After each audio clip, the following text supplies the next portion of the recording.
Assalamualaikum warahmatullahi wabarakatuh. Bismillahirrahmanirrahim. Alhamdulillahirabbil alamin. Shalatu wassalamu ala sayyidina mursalin sayyidina maulana Muhammadin wa ala alihi wa ashabihi ajma'in. Amma ba'd. Pemirsa CWM Channel dimanapun berada, selamat bertemu kembali dengan Kultum Ramadan. Kali ini dengan judul puasa mengantarkan kita menuju fitrah, meraih takwa. Pemirsa sekalian yang saya hormati, pada diri manusia punya potensi seperti dijelaskan dalam Al-Quran, fa'alhamaha fujuruha wa taqwaha. Ada potensi fujur, potensi maksiat, dan ada potensi takwa. Oleh karena itu, pada diri manusia juga mempunyai fitrah. Fitrah manusia itu ada dua. Yang pertama adalah hanif, artinya cenderung kepada kebenaran. Yang kedua adalah makhluk sosial.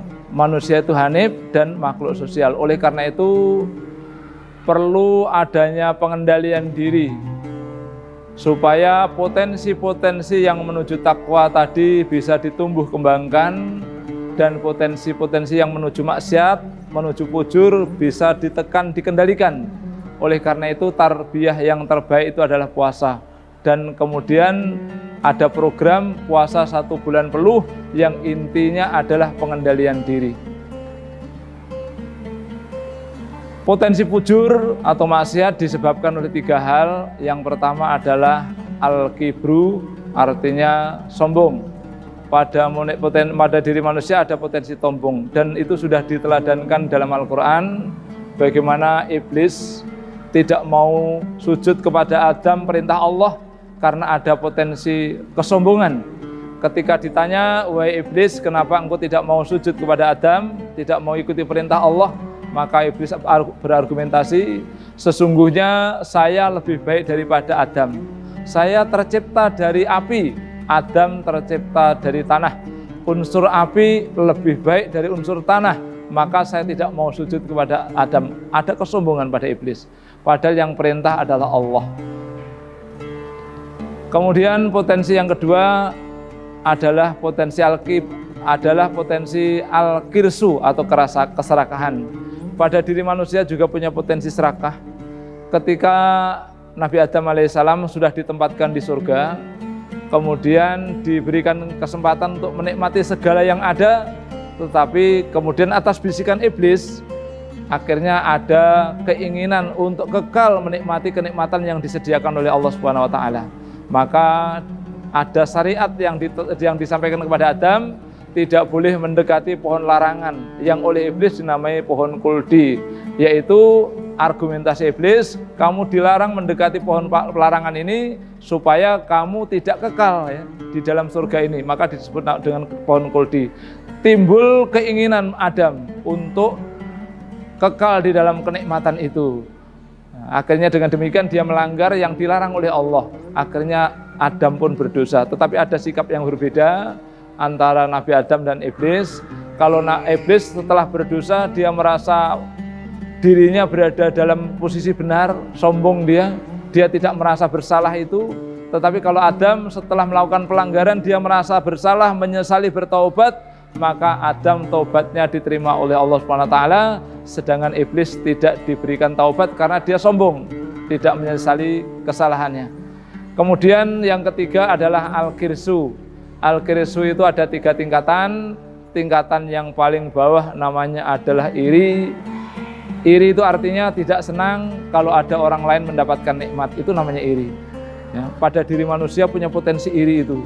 Ada potensi untuk tidak senang melihat orang lain bahagia. Padahal ajaran Islam yang pokok adalah kita ikut merasakan kesenangan, ikut merasakan syukur atas nikmat yang diterima oleh saudara kita. Tetapi karena perasaan iri inilah, punya potensi inilah, kemudian ada timbul rasa tidak senang apabila melihat orang lain berbahagia. Kalau tidak dikendalikan sifat iri ini, naik menjadi dengki. Dengki itu tidak hanya sekedar tidak senang, tetapi ingin bahwa nikmat itu lepas dari orang lain dan jatuh kepada kita, itu namanya dengki. Kalau nggak dikendalikan berkembang lagi menjadi dendam. Kalau sudah dendam itu dengan reaksi, kalau perlu dengan memfitnah, kalau perlu dengan membunuh, kalau perlu dengan berbagai cara, sehingga nikmat lepas dari tangan orang lain dan jatuh kepada dirinya. Al-Quran memberikan contoh bagaimana Qabil rela membunuh adik kandungnya sendiri Habil karena perasaan iri, dengki dan dendam itu. Pendengar sekalian yang saya hormati, oleh karena itu nafsu ini perlu dikendalikan. Maka cara mengendalikannya adalah dengan cara berpuasa. Oleh karena itu ulama kita ya, dalam rangka membina umat, al ulama warasatul anbiya, Rasul menjelaskan ulama adalah pewaris nabi ya. Maka yang bisa menjelaskan Al-Quran, Al-Hadis adalah ulama-ulama kita. Mengkategorikan kemudian Imam Ghazali mengkategorikan orang yang berpuasa itu ada 3 tingkatan, yaitu puasanya orang awam, puasanya khawas adalah, dan yang ketiga adalah puasa khawasil khawas. Orang awam itu berpuasa hanya sekedar menjaga diri dari yang membatalkan puasa. Yang membatalkan puasa saya sebut ya, yang membatalkan puasa yang pertama, masuknya segala sesuatu melalui 5 lubang dengan sengaja, yaitu lubang mulut ukurannya sampai di kerongkongan tengah, yaitu keluarnya huruf H ya. Kalau kadang benda masuk sampai keluarnya huruf H kerongkongan itu, maka puasa kita menjadi batal. Kemudian lubang telinga kita sampai ukurannya jari kelingking bisa masuk, kalau lewat ke sana maka puasa kita batal. Lubang hidung kita, lubang kubul dan lubang dubur kita, masuknya dengan sengaja menjadi puasa kita batal. Muntah dengan sengaja, keluar mani dengan cara apapun juga selain mimpi, kemudian bersetubuh ya. Kalau sudah bersetubuh itu di samping batal juga mendapatkan kifaroh. Kemudian termasuk adalah hilang akal ya. Hilang akal artinya sedang gila dan lain-lain. Kemudian ada yang membatalkan pahala puasa. Puasanya mungkin sah dia, tapi tidak mendapatkan apa-apa karena melakukan di antara 5-6 hal itu. Ada yang membatalkan, maka orang khawas itu di samping menjaga yang membatalkan puasa, juga menjaga yang membatalkan pahala puasa. Ini naik kelas namanya, pengendaliannya di sana. Maka supaya puasa kita tidak rusak, tetap mendapatkan pahala, kita jaga dari 6 hal. Yang pertama adalah dusta, ya, berdusta ya. Berkata bohong ya. Dusta itu bisa menghilangkan pahala puasa. Yang kedua ghibah.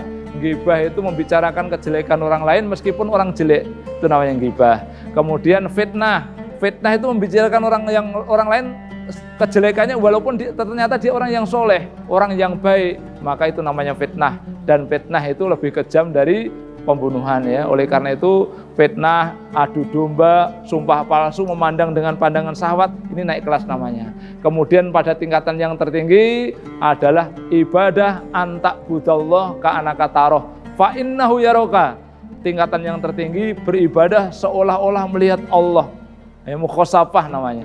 Tetapi paling tidak kita sadar ya, fa innahu yaroka, kita sedang diawasi Allah. Inilah yang dilatihkan selama bulan Ramadan ini untuk mengendalikan potensi yang maksiat tadi, menumbuhkan potensi yang taat tadi. Maka dengan demikian harapannya keluar Ramadan benar-benar kita kembali kepada fitrah kita ya, fitrah kesucian hati kita, karena kita punya domir hati nurani yang tidak bisa dibohongi dan nggak suka berbohong. Kalau kita berbohong pasti gelisah, kalau melakukan dosa pasti gelisah, timbul di sana, terdidik di sana. Mudah-mudahan kita kembali kepada fitrah ya, menjadi makhluk sosial. Kita tidak bisa hidup seorang diri ya, kita selalu butuh orang lain. Lahir kita menangis, lahir kita menangis, sekitar kita pada bahagia menerima kehadiran kita. Kita ingin dengan pengendalian itu ketika kembali kepada Allah, orang lain menangisi kebergahan kita karena kita orang baik, orang yang manfaat, sementara kita hadir dirindui oleh Allah Subhanahu wa taala.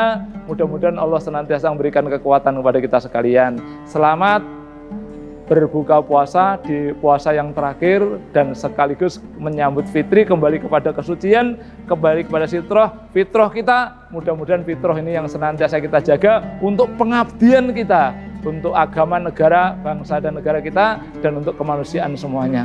Demikian, kurang dan lebihnya mohon maaf. Wallahul muwaffiq ila aqwamit thoriq. Assalamualaikum warahmatullahi wabarakatuh.